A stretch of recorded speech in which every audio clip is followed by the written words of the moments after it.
Jodie Foster has been a household name for decades, a prodigy who began acting before most children could even read, and a two-time Academy Award winner whose performances defined an era of cinema.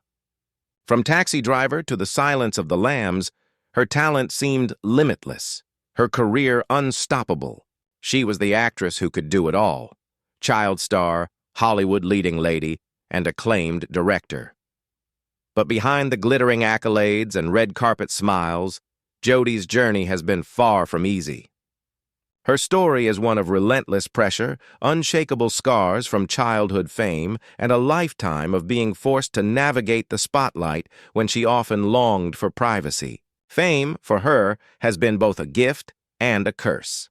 Now, at 62, many fans are stunned by how much hardship Foster has endured.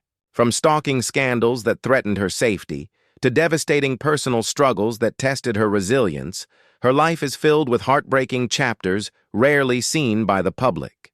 Her refusal to conform to Hollywood's expectations often came at a cost: isolation, lost opportunities, and years spent trying to protect her sanity in an industry that devours its brightest stars. The tragedy of Jodie Foster is not defined by failure, but by the weight of survival. She is an artist who has achieved everything, and yet has been forced to pay a price few could imagine. To truly understand her story, we must look past the golden image of stardom and uncover the battles that nearly broke her spirit. This is the untold story of Jodie Foster's triumphs, her heartbreaks, and the silent tragedies that shaped one of Hollywood's most gifted stars.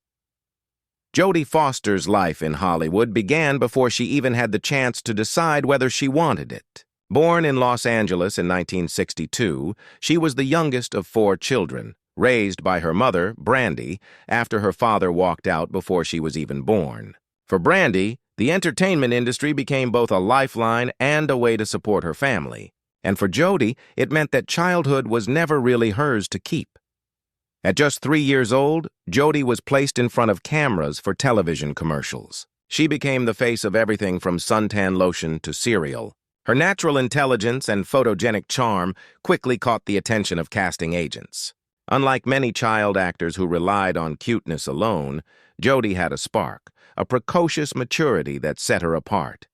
By the time she entered grade school, she was already balancing the responsibilities of auditions, sets, and the grueling schedules of child stardom.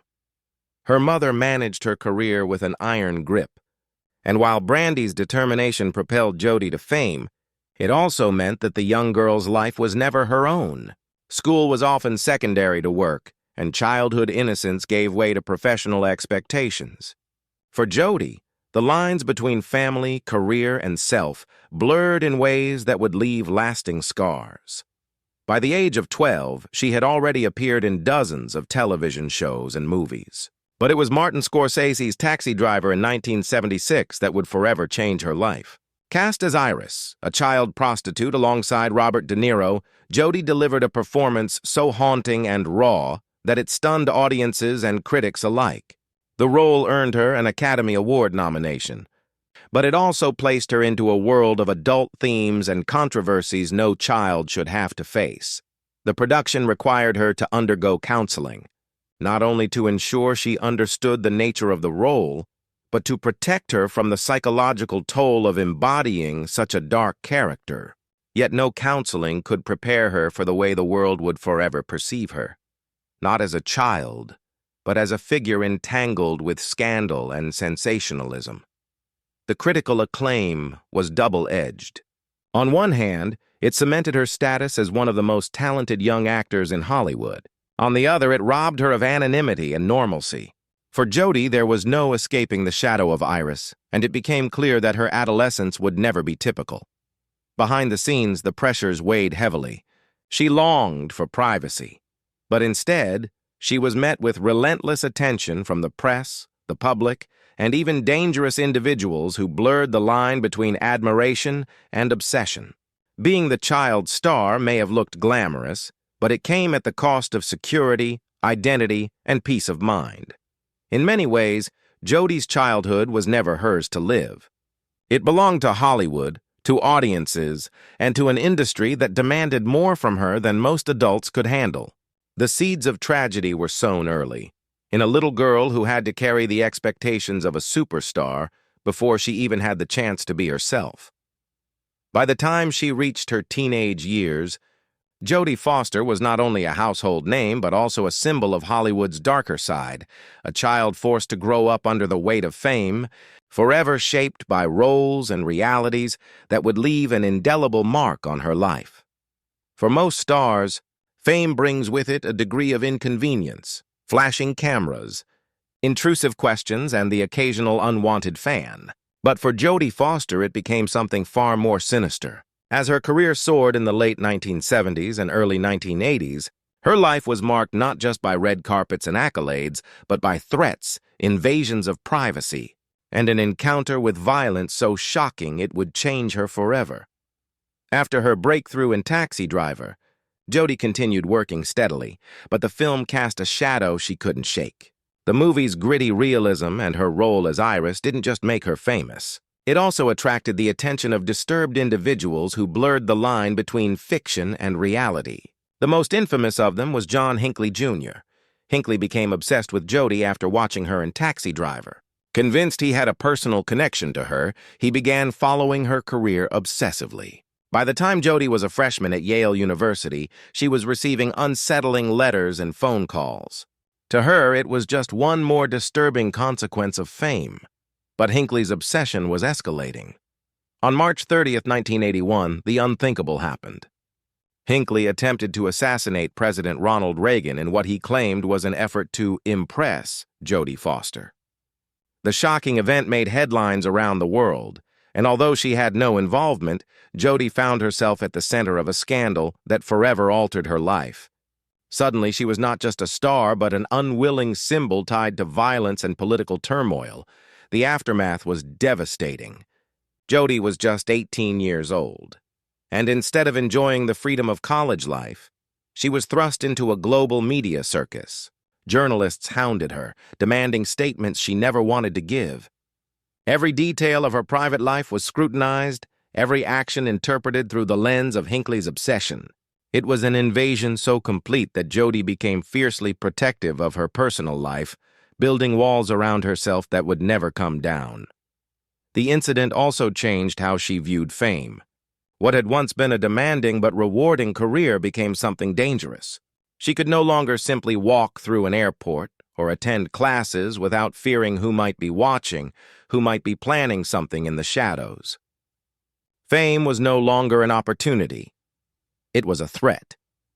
Yet even as she endured this nightmare, Jodie pressed on with remarkable determination. She kept studying at Yale, majoring in literature, and continued acting, eventually winning an Academy Award for The Accused in 1989. But those years of fear and harassment left scars. The sense of safety that most people take for granted was gone forever. The tragedy of this chapter in her life lies not only in the danger she faced, but in the innocence she lost. As a teenager, she was supposed to be building friendships, discovering independence, and preparing for her future. Instead, she was forced to navigate trauma most adults would struggle to bear. The Hinckley incident defined Jodie's relationship with fame. It made her guarded, secretive, and deeply private. She would continue to shine on screen, but off it she became nearly invisible. A woman constantly balancing her love of art with her fear of exposure. For Jodie Foster, the price of fame was far greater than she ever imagined. By the late 1980s, Jodie Foster had managed to do what few child stars could, transition into one of the most respected adult performers in Hollywood. She proved herself in The Accused, 1988, portraying a rape survivor fighting for justice, a role that earned her first Academy Award for Best Actress. The performance was raw, fearless, and deeply human, cementing her reputation as an actress unafraid to confront the most difficult truths on screen. Only a few years later, she would deliver what many consider her defining role, Clarice Starling in The Silence of the Lambs, 1991. The psychological thriller became a cultural phenomenon, with Foster's portrayal of the determined yet vulnerable FBI trainee standing alongside Anthony Hopkins's chilling Hannibal Lecter. The film won 5 Academy Awards, including Best Actress for Foster, her second in just 3 years. At only 29, she had achieved a level of recognition and respect that most actors only dream of. Yet even at the height of her success, the personal toll of fame weighed heavily. Foster was known for being intensely private, rarely giving interviews and refusing to play into Hollywood's publicity machine. Her silence often fueled speculation about her personal life, creating a media obsession that clashed with her desire to live quietly and authentically. While she achieved great professional triumphs, Jodie struggled with isolation.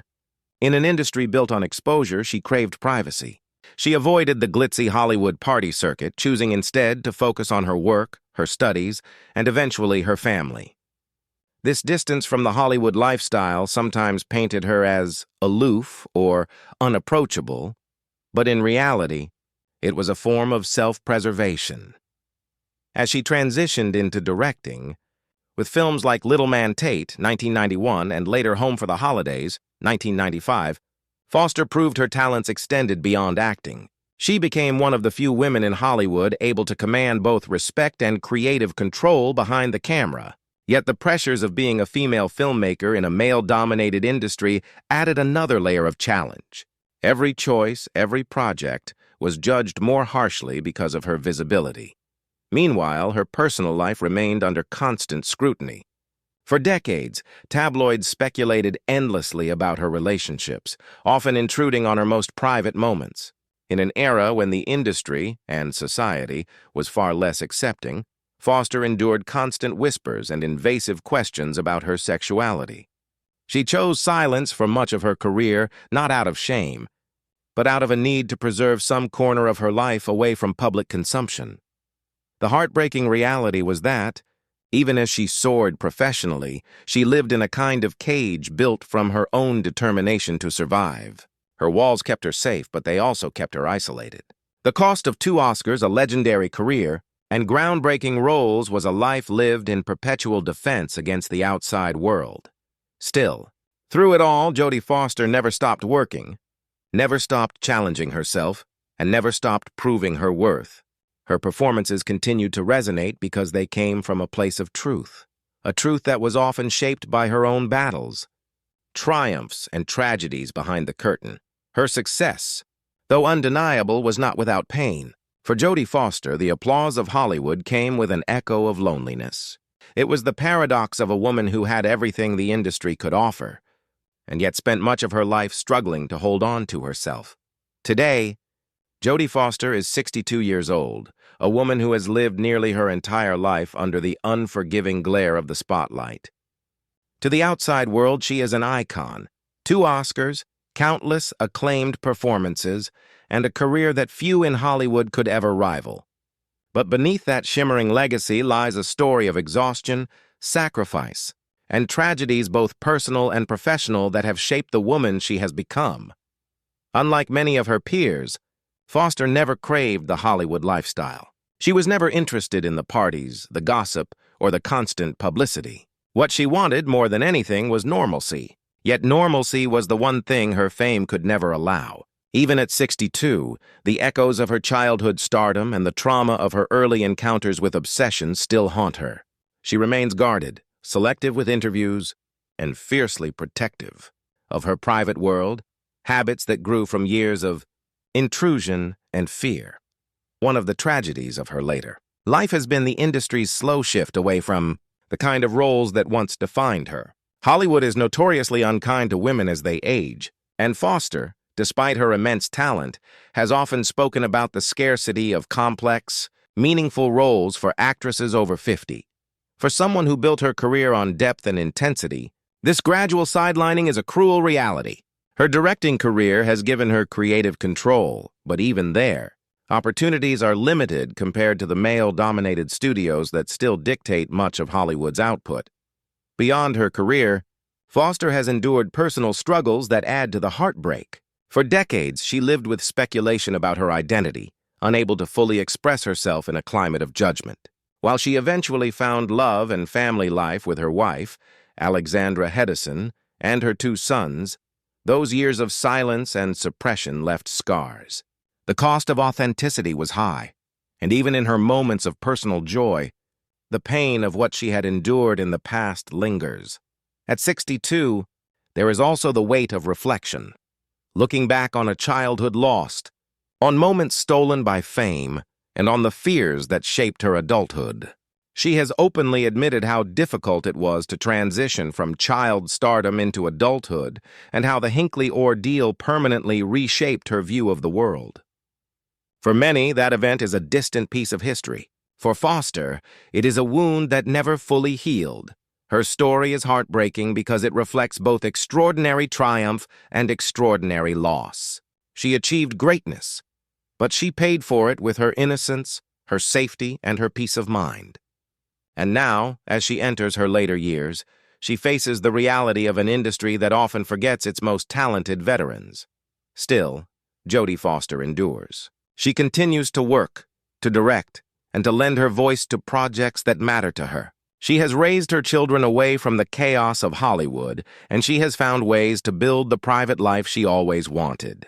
But her tragedy lies in the fact that even now her story is defined as much by struggle as by success. At 62, Jodie Foster remains a figure of brilliance and resilience. Yet her life reminds us that behind the gold statues and unforgettable performances stands a woman who has carried burdens few could ever imagine. Her triumph is undeniable, but so too is the heartbreak that has followed her every step of the way.